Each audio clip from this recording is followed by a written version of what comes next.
Computers अपने आप में ही बहुत क्रिएटिव फील्ड है और क्रिएटिविटी का मुझे शुरू से शौक था। इमोशंस को मुझे अब अपने बेनिफिट के लिए यूज़ करना आ गया है। हिप्नोथेरेपी बिल्कुल वैसी नहीं होती है जैसे टीवी में दिखाई जाती है, सीरियल्स में दिखाई जाती है। I have been brought up in a business family. अपने आप से तब तक पूछना है जब तक हमें जवाब ना मिल जाए। जब इमोशंस हटते हैं तो हमारी इंटेलिजेंस काम करती है। अपने आप जब मन करता है मैं गेम्स बनाती हूँ। मुझे नहीं पता बट मेरे शौक सारे ऐसे ही हैं।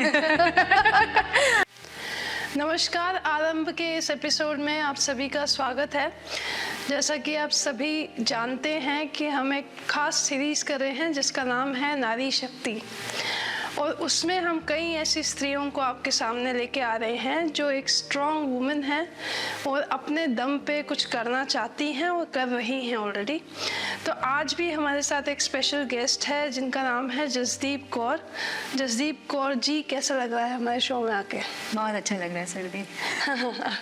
तो जसदीप म्यूज़िक में भी बहुत प्रोमिनेंट है। इनका एजुकेशन MCA है और जसदीप बहुत मल्टीटास्कर है, ऑथर भी है। तो मैं इनसे ज़रूर ये जानना चाहूँगी कि मल्टीटास्किंग को ये मैनेज कैसे करती हैं। तो सबसे पहले इनकी एजुकेशन पे आते हैं कि आपने MCA को ही क्यों चुना एज एन एजुकेशन, और क्यों आप इसी में ही आगे बढ़ना चाहते थे? MCA जैसे कंप्यूटर्स का एक ऐसा फील्ड है, जब मैंने चुना था तब मुझे कंप्यूटर्स के बारे में बिल्कुल आइडिया नहीं था। मैथमेटिक्स के बारे में आइडिया था और वो मुझे बहुत ज़्यादा पसंद था। उसमें जो लॉजिक होता है वो मुझे बहुत पसंद था। और एक और मेरे साथ शुरू से एक कीड़ा कह सकते हैं है दिमाग में कि मुझे वो नहीं करना होता जो सब कर रहे होते हैं। तो जब तब MBA का क्रेज़ था और मुझे बहुत ज़्यादा अभी भी है। हाँ, तो उस टाइम पे MCA बहुत नया फील्ड था। अब तो MCA का भी क्रेज़ है, लेकिन उस टाइम पे नहीं हुआ करता था। तो एक रिलेटिवली न्यू फील्ड था और मुझे ट्राई करना था, एक्सप्लोर करना था।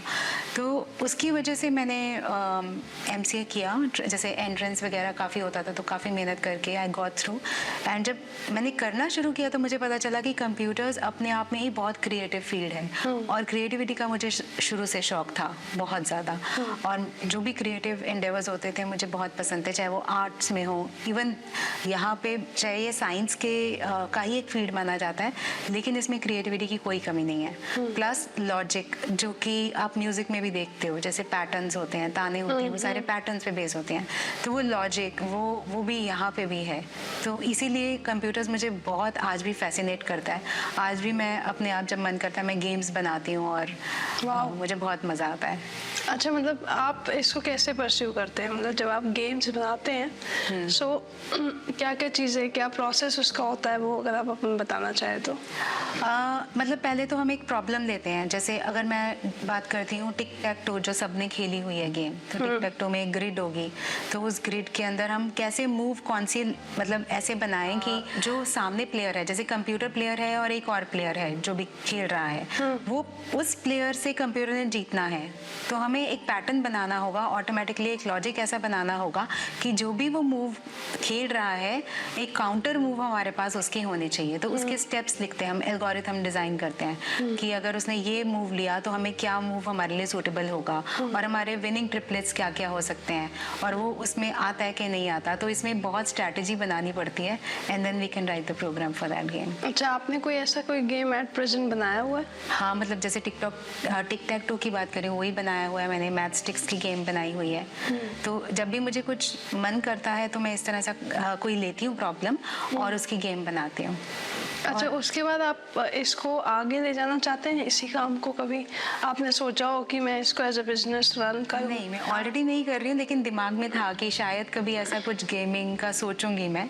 क्योंकि अभी फिलहाल शायद इतना टाइम नहीं है कि मैं इतना इन्वेस्ट करूँ इसके ऊपर टाइम। अच्छा, इसमें इंटरेस्टिंग ये है कि गेमिंग यूजुअली मैंने मेल्स को ज़्यादा देखा है इंटरेस्ट लेते हुए, स्पेशली अगर मैथ्स की भी हम बात करें। मैं कोई जेंडर स्पेसिफिक बात नहीं कर रहा हूँ, लेकिन मैंने क्योंकि लॉजिकल, जब हम लॉजिक की बात करते हैं तो मेल्स में बहुत ज़्यादा वो लॉजिक होता है, तो वो गेम्स वगैरह और इन फील्ड्स में ज़्यादातर वही जाते हैं। आपको ऐसा क्या इंस्पायर करता है कि आपने इस चीज़ को अपना एक पैशन बना रखा है? मुझे नहीं पता, बट मेरे शौक सारे ऐसे ही हैं। मैं अगर बात करूं, मुझे शौक अब आप बोलो इसको कि जेंडर स्पेसिफिक होगा कि नहीं, मुझे बाइक्स चलाने का शौक था, मुझे ट्रैकिंग का शौक था और जो भी आप मेरी फेवरेट कार हुआ करती थी जिप्सी। तो अगर आप ये सोचोगे कि मैं टॉम बॉयश हूँ तो आई डोंट नो, लेकिन मुझे शुरू से इस तरह का शौक था। और मैथ्स का रीज़न जो मुझे मेन लगता है कि उसमें एक लॉजिक होता था।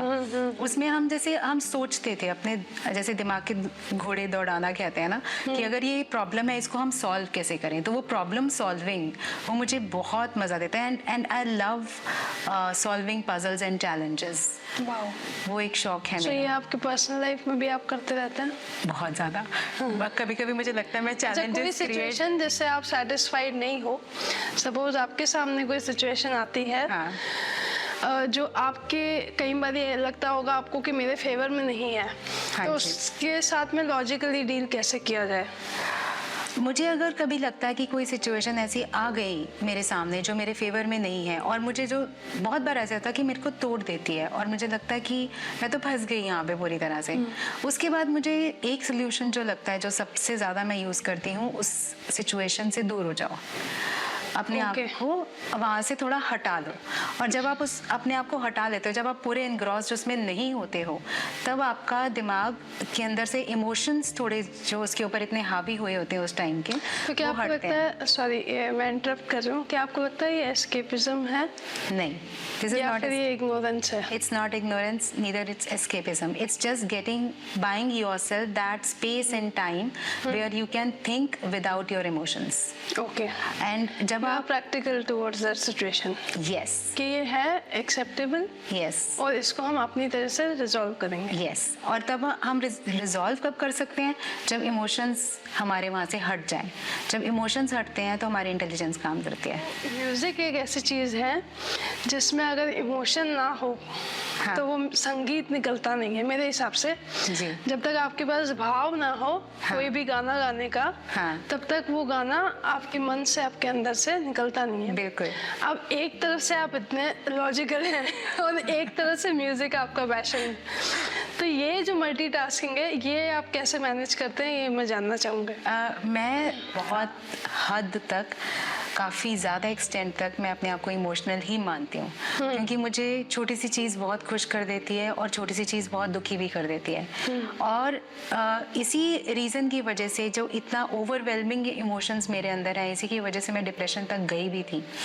लेकिन जब उस डिप्रेशन से बाहर निकली और जब मुझे मैंने थेरेपीज़ ली और मुझे समझ में आया, एक डिफरेंट पर्सपेक्टिव मिला, तब मुझे समझ में आया कि इन इमोशंस को हैंडल कैसे करना है and use to your benefit. और ऐसी चीज़ हम इन इमोशंस से थोड़ा साइड होके, या कि कुछ ऐसे हम चीज़ लगाएं कि इमोशंस को थोड़ा हम ठीक से मैं कभी भी नहीं कहूँगी कि कंट्रोल करना, दबाना, वो तो बिल्कुल कभी भी नहीं करना चाहिए। सप्रेस नहीं करना चाहिए। Never never. Feel the emotions. मेरे हिसाब से उसको पूरा फील करो।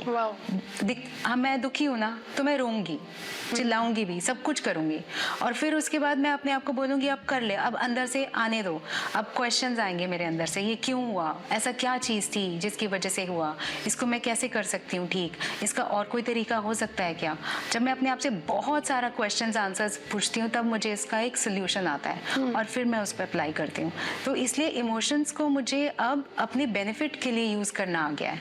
ओके, सो जैसे डिप्रेशन, एंजाइटी आजकल हम बहुत कॉमन देख रहे हैं हर दूसरे आदमी में, चाहे वो यंगस्टर हो या वो एक ओल्ड सिटीजन हो या फिर हमारे जैसे मीडियोकर एज वाले जो हैं, वो सभी लोग कहीं ना कहीं स्ट्रेस फील करते हैं अपनी लाइफ में। जैसे कि आपने मुझे बताया कि आप उस जोन में गई थी और आप लड़के बाहर आई हैं। Obviously it is a fight with yourself. Yes, exactly. कि आप इमोशंस को कई बार कम कर रहे हो, लॉजिक को ऊपर कर रहे हो, यू आर बीइंग प्रैक्टिकल, आप पल पल में चेंज होते हो। सो इसके साथ डील करना, क्योंकि आप बाहर आ चुके हैं एंड यू फील कि you are comfortable, you are relaxed now and you are coming up, you are reviving yourself.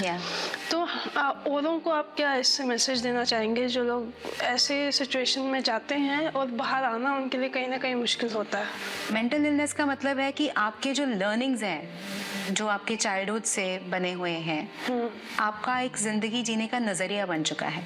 वो नज़रिया शायद आपके काम नहीं आ रहा है। सही या गलत नहीं बोलूँगी मैं, यूज़फुल या हार्मफुल बोलूँगी कि वो नज़रिया क्या आपके यूज़फुल है या आपके हार्मफुल है, ये आपको सोचना होगा। अगर वो नज़रिया आपके यूज़फुल है तो आप डेफिनेटली आपको रिलैक्स्ड फील होगा और आप जो भी डिसीजन लोगे उससे खुश होगे। अगर वो नज़रिया आपके हार्मफुल है तो आप डिसीजन लेने के बाद बेचैन होगे। तो ये चीज़ें हैं। और अगर आप कॉन्स्टेंटली दुखी हैं, कॉन्स्टेंटली चिंतित हैं, कॉन्स्टेंटली आप एक चीज़ के बारे में सोचते ही जा रहे हैं और आपको कोई ठिकाना नहीं मिलता है। Overthinking is harmful. यस, अगर आप वो कर रहे हो तो मेरा सजेशन सबको यही होता है, थेरेपिस्ट के पास जाओ। स्टिग्मा को ब्रेक करो। जैसे हम डॉक्टर के पास जाते हैं, हमारी बीमारी ठीक नहीं होती है तो हमें थेरेपिस्ट के पास जाना चाहिए, क्योंकि कई बार हमारे जो परसेप्शंस इतने डीप रूटेड होते हैं कि उसको हम खुद नहीं सॉल्व कर सकते, और आपको तब वो थेरेपिस्ट वो नज़रिया देता है, वो हेल्प करता है जहाँ से आप अपनी ज़िंदगी को एक अलग दिशा देते हो। तो कभी भी ये मत सोचिए कि पता नहीं क्या हो जाएगा, लोग क्या कहेंगे, या मतलब अरे हम कैसे चले जाएंगे, लोग तो पागल बोल देंगे। नहीं, ये हम सबको इस स्टिग्मा को ब्रेक करना है, और अपने लिए अगर हमने अच्छी ज़िंदगी बनानी है तो please knock the door of therapist, go there, even if it's just anxiety not reached depression, then also go to the therapist और उनसे डिस्कस कीजिए, काउंसलिंग लीजिए। एंड बहुत सारे और भी थेरेपीज आती हैं जिससे आपके डीप रूटेड जो बैरियर्स हैं और डीप रूटेड बिलीव्स हैं, they can be broken and you can actually move forward in a new direction which is much better. जो थेरेपिस्ट के पास आप जाते हैं, जब आप बताते हैं एज एन अटेंडेंट कि डिप्रेशन, एंजाइटी, ये जो एरियाज हैं मेरे घर में ऐसे चल रहा है और ऐसे चल रहा है, जो पेशेंट है वो खुद से कहीं ना कहीं नॉर्मल भी है, लेकिन कहीं ना कहीं कुछ बिहेवियर साइकिल जो उसका है वो बीच बीच में डैमेज होता रहता है, या हमें डैमेज करता है या उसको खुद को डैमेज करता है। अब उस पर्टिकुलर पेशेंट को ये कन्विंस करने के लिए कि आप काउंसलर तक जाए, उसके लिए आप क्या सजेस्ट करोगे, स्पेशली जब आप खुद कहते हैं कि आप खुद उस जोन में थे? अगर मैं अपना केस बताऊं तो मुझे जैसे ब्लाइंडनेस तो है, उसको कोप अप कर रही थी, अपनी लाइफ चला रही थी ऐसे तैसे करके, लेकिन उसके बाद एक ऐसा पीरियड आया जहाँ पे मेरे को टिनाइटस हो गया, which is ringing of years, and I was diagnosed with mild hearing loss, जो कि अभी कॉम्बैट हो चुका है, मतलब नाउ इट्स नॉट देयर, जो कि मुझे पता चला वो भी साइकोसोमैटिक है। ओके, या and that can be also dealt with therapies. तो हुआ क्या, जब इतना सब कुछ हो गया तो मुझे लगा कि what is the purpose of living, मतलब if I don't have my eyes and ears, so why should I live? Then I thought I'm not going to live, I'm going to die. और शुरू से मेरी आदत इतनी ज़्यादा है कि मतलब एक जुनून की तरह हो जाता है, मैं कोई भी चीज़ एक बिल्कुल जुनून की तरह फॉलो करती हूँ।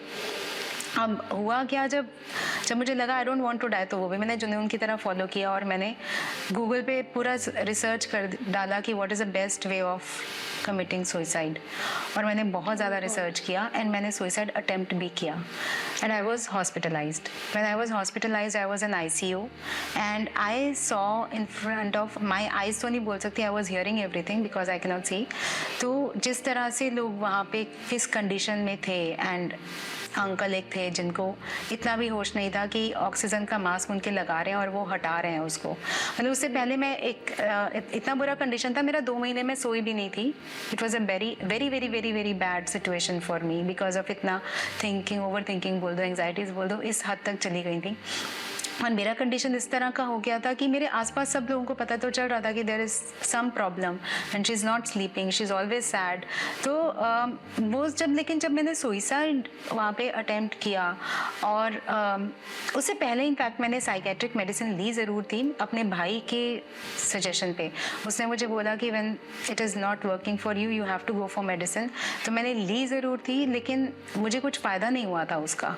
ओके, या और मतलब नींद थोड़ी बहुत आ जाती थी, लेकिन इतना कुछ ग्रेट फायदा नहीं हुआ था। एंड आई कमिटेड नहीं, attempted because I am still alive. तो वहाँ पे मतलब जैसे मैंने बोला कि वो अंकल को जैसे सुना मैंने, तो मुझे लगा कि यार मतलब ये तो इस कंडीशन में यहाँ पहुँचे, और मैं तो सब समझ रही हूँ, लोगों से बात कर रही हूँ, डॉक्टर से बात कर रही हूँ, नर्स से बात कर रही हूँ, अच्छा खासा इंटरेक्ट कर रही हूँ, कोई दिक्कत नहीं है। सब मुझे कह रहे हैं कि यू आर एन इंस्पिरेशन, वहाँ पे नर्सेज एंड एवरीबडी। एंड मैं कह रही हूँ इंस्पिरेशन क्या डिप्रेशन में जाता है क्या? So it was like that. तो मुझे वहाँ पे फिर मैंने एक सुना कि somebody who was just मतलब एक बेड छोड़ के एक और बेड पे थी लेडी, शी वाज नो मोर, उनको डिक्लेयर कर दिया गया था डेड सुबह 4 बजे। I was not sleeping the entire night.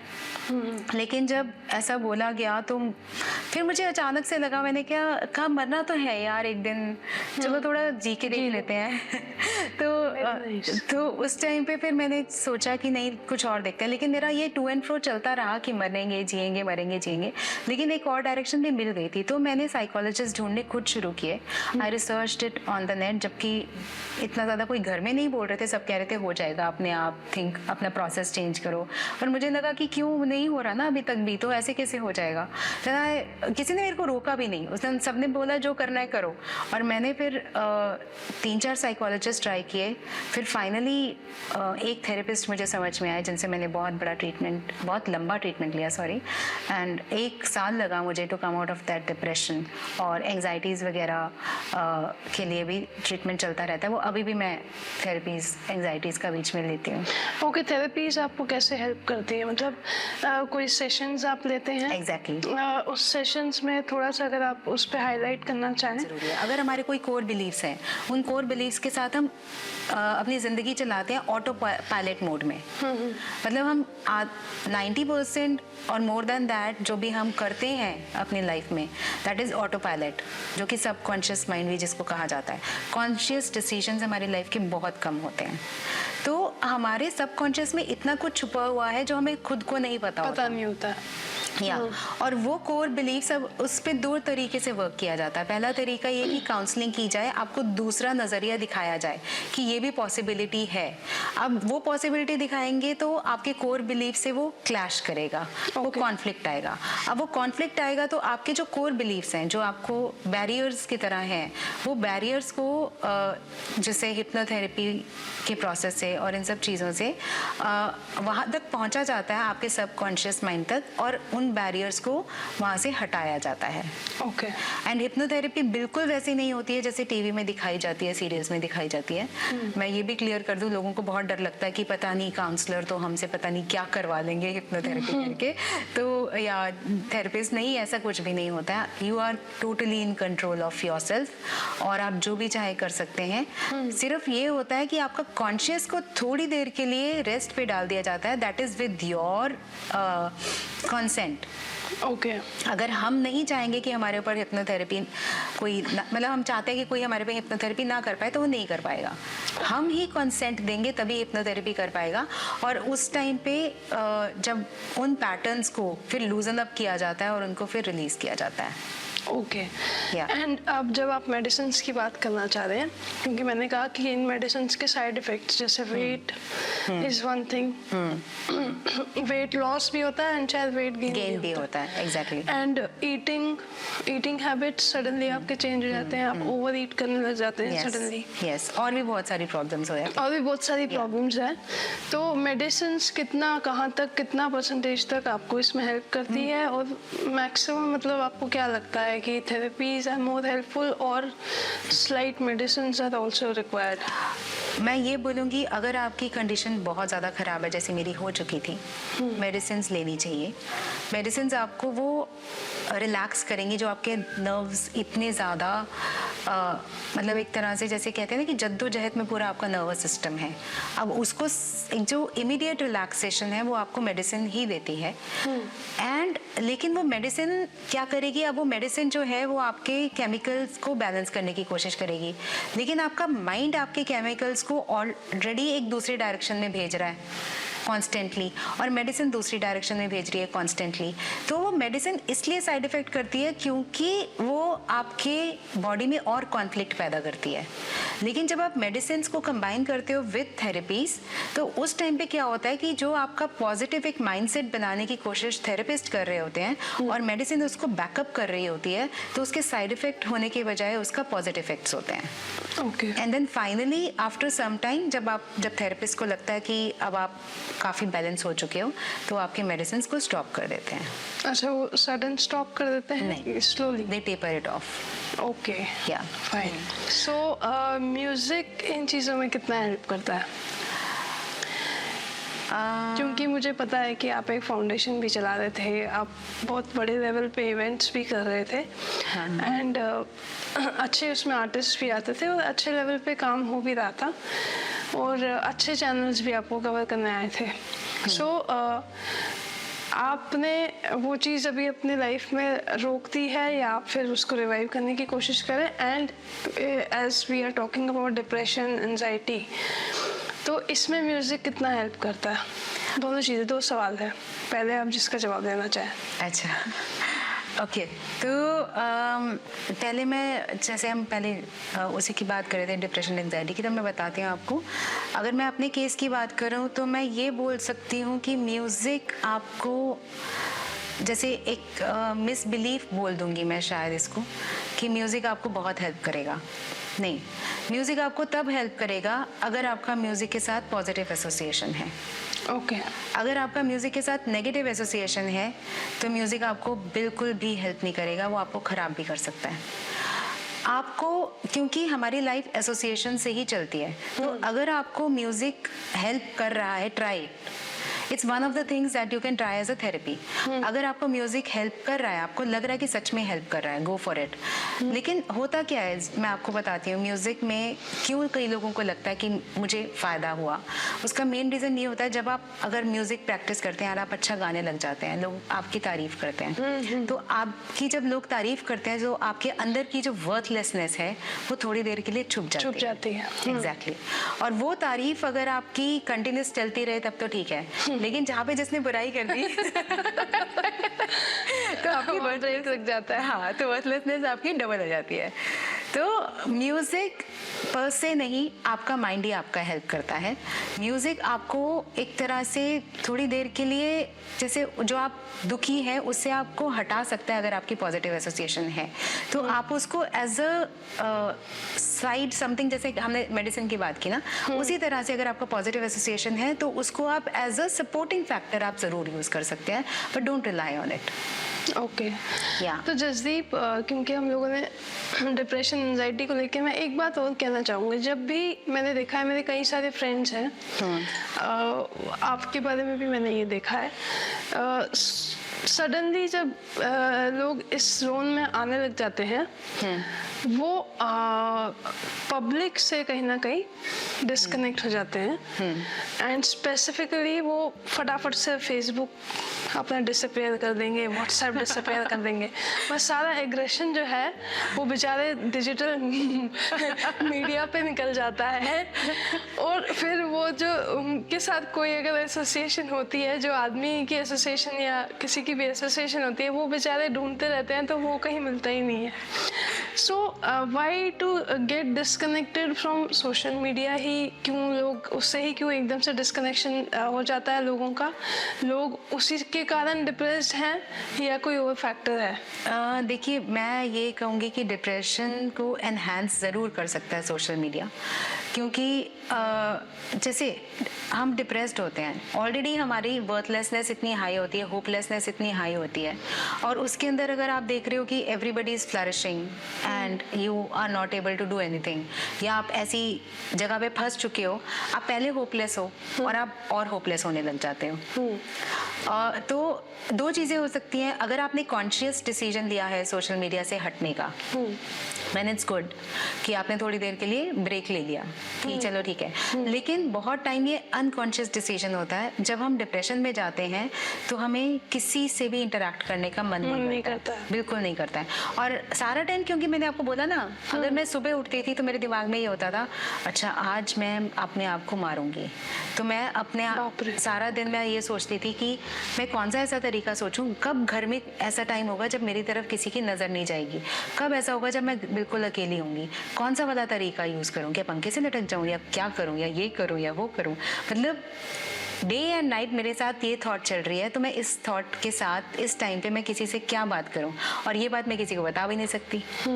तो एक चक्रव्यूह में हम लोग फंस जाते हैं और हम किसी से बात ही नहीं करते हैं। Not even with your partner? No, बहुत ज़्यादा हद तक हम ऐसा हो जाता है कि सामने वाला अगर बात भी कर रहा होता है, हमारे दिमाग में थॉट्स चल रहे होते हैं। और हम सोच रहे होते हैं, यही सोच रहे होते हैं क्या करें क्या करें। और बहुत बार मेरे तो फैमिली ने बहुत मेरे को मतलब बिल्कुल अपने साथ आउटिंग पे भी लेके गए, सब कुछ करने की कोशिश की, लेकिन मैं वहाँ पे भी उनके साथ नहीं होती थी। I used to be somewhere else. मैं अपनी थॉट्स में होती थी, अपनी दुनिया में होती थी। तो वो कॉन्शियस डिसीजन नहीं होता, वो हो जाता है क्योंकि हम किसी से भी बात नहीं कर सकते, क्योंकि हम अपने अंदर ही इतने डूबे होते हैं, अपने दुख में इतने डूबे होते हैं कि हमें और कुछ नहीं दिखता। अच्छा, इंस्पायरिंग ये है कि इस जोन में डिस्कनेक्ट होने के बाद भी आप अभी अपना फैमिली बिजनेस रन कर रहे हैं and you are handling the digital marketing only. So this is the positive sign in you के यू हैव अगेन, है ना, you are back on digital. So it is very positive and inspiring for everybody.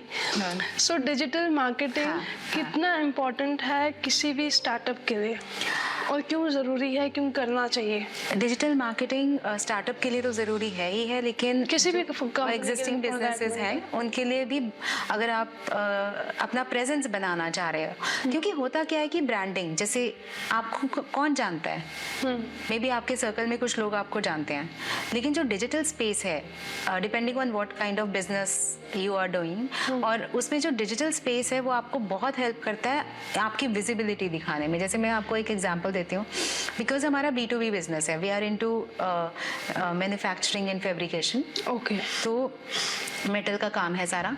अब उसके अंदर है क्या कि हमारा B2B होता है, so we create infrastructure, metal infrastructure for hotels, and we create industrial components, go karts बनाते हैं हम लोग।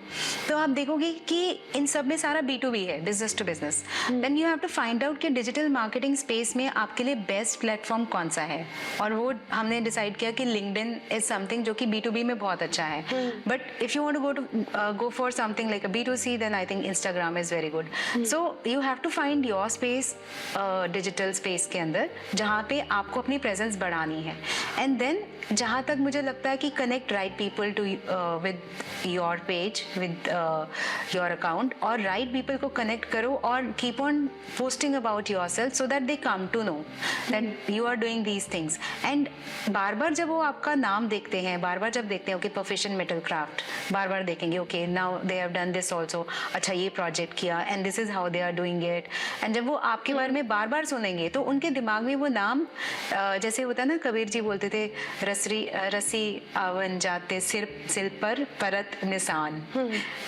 तो सॉरी मैं थोड़ा इतना रिकॉल नहीं कर पा रही थी, लेकिन वो जो दोहा है उनका, तो अगेन एंड अगेन जब हम एक ही चीज बार बार करते हैं, है ना, तो वो छप जाता है हमारे दिमाग में। तो इस तरह से आपने अपना ब्रांड लोगों के सामने लेके आना है, and that is the main purpose of digital marketing.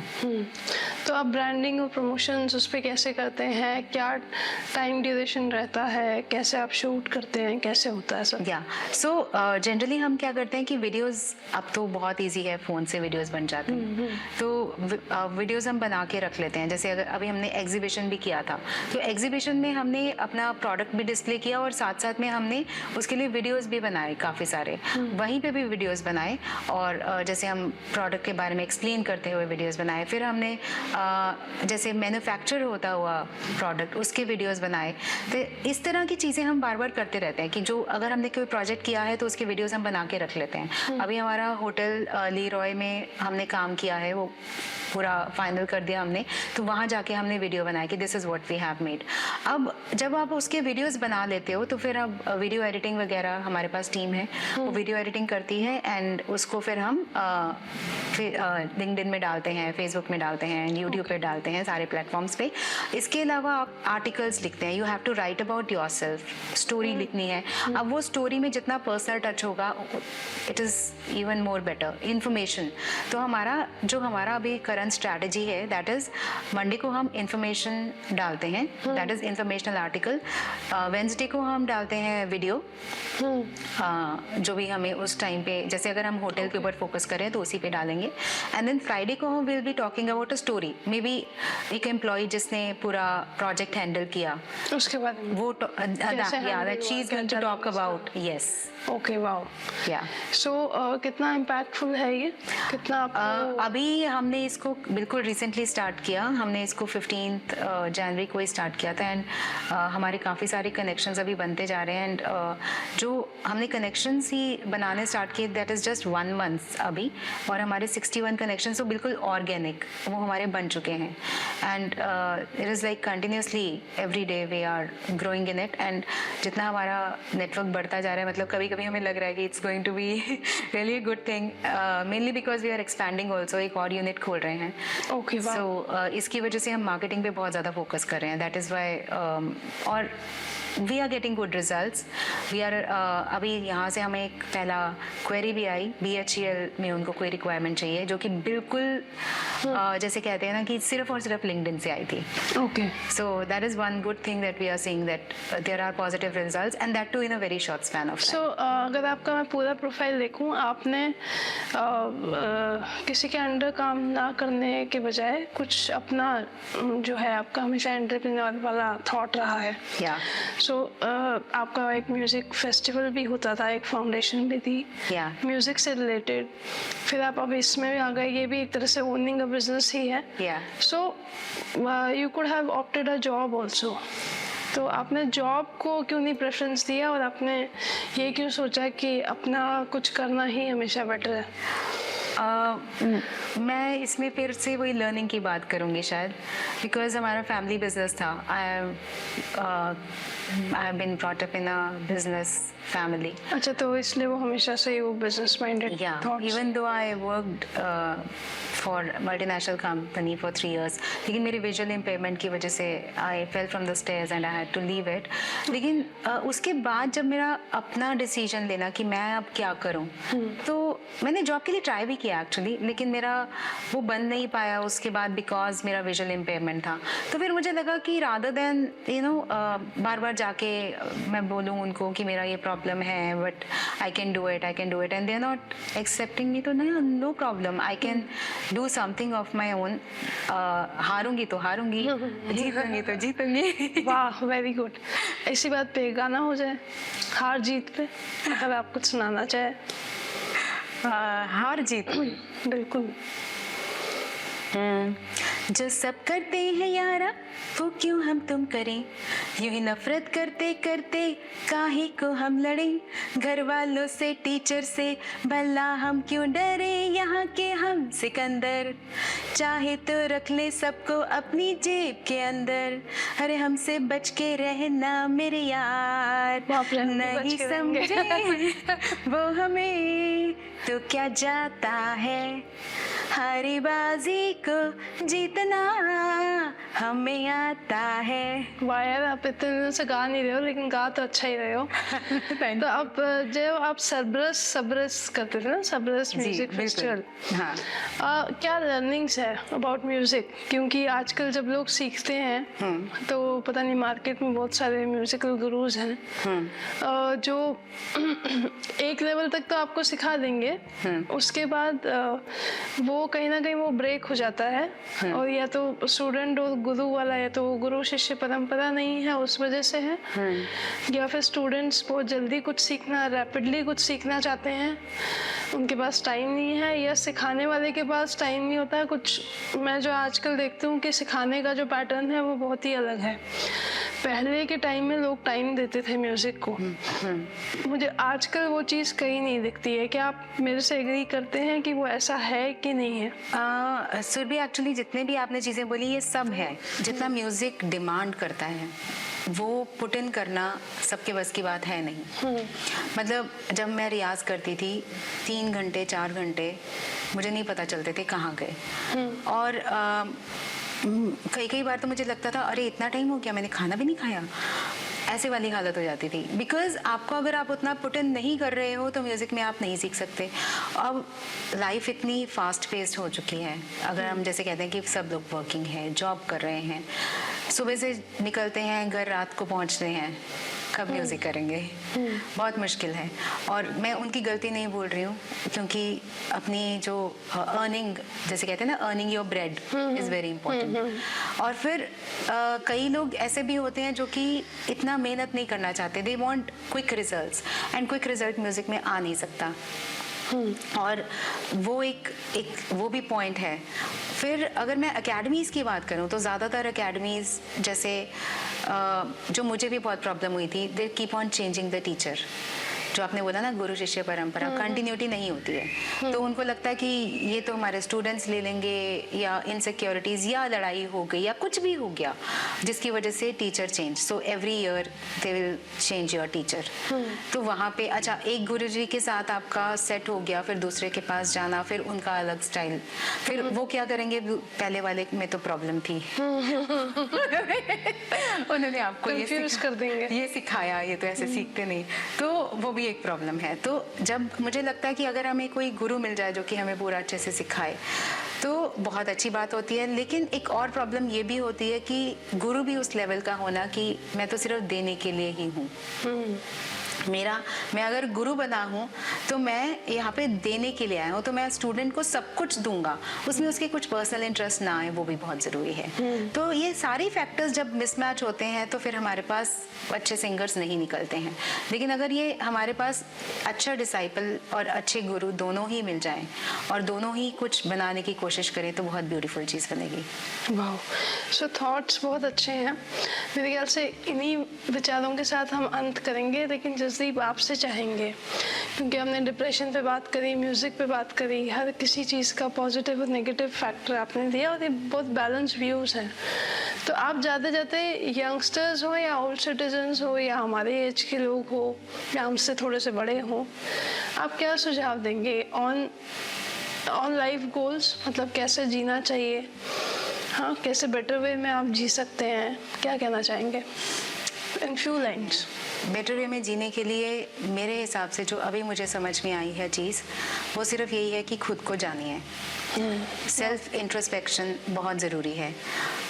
हम बुक्स पढ़ते हैं, हम यूट्यूब वीडियोस देखते हैं और गूगल सर्च करते हैं। मुझे कोई भी प्रॉब्लम है, सबसे पहले मेरा काम क्या होगा, सर्च कर लेते हैं यार, कहीं ना कहीं कुछ ना कुछ तो मिल ही जाएगा। और हम सोचते हैं कि उसने जो बताया वो मेरी ज़िंदगी के लिए बिल्कुल फिट बैठेगा, पर ऐसा नहीं हो सकता, क्योंकि हम सब डिफरेंट हैं। हम सब अलग अलग एनवायरनमेंट से, जैसे मैं आपको एक बात बताऊं, दो जो जुड़वा बहनें, जुड़वा भाई, वो भी एक जैसे नहीं होते हैं, हो नहीं सकते हैं, क्योंकि उनके एनवायरनमेंट्स डिफरेंट होते हैं। तो हमें अपने अंदर जाना है, अपने आप से पूछना है, और अपने आप से तब तक पूछना है जब तक हमें जवाब ना मिल जाए कि ये चीज़ जो मैं कर रही हूँ, क्या ये मेरे लिए है, क्या मैं इसमें खुश हूँ, क्या मेरे लिए ये यूज़फुल है, ये सब आपने सोचना है।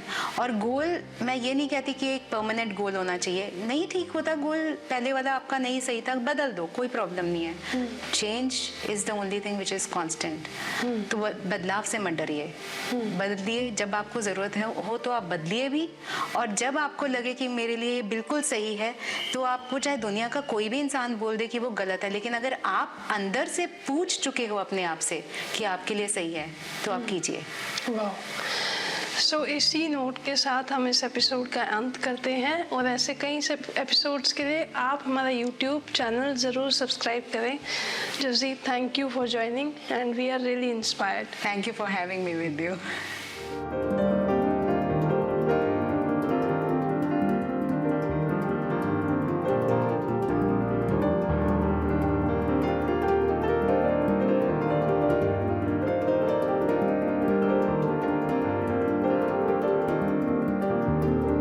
Introducing Ramu Caterers, your gateway to exquisite Kashmiri and North Indian cuisines.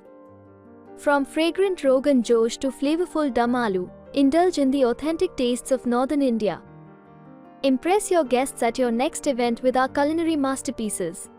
Ramu Caterers, where every bite tells a story. Call us today to elevate your dining experience.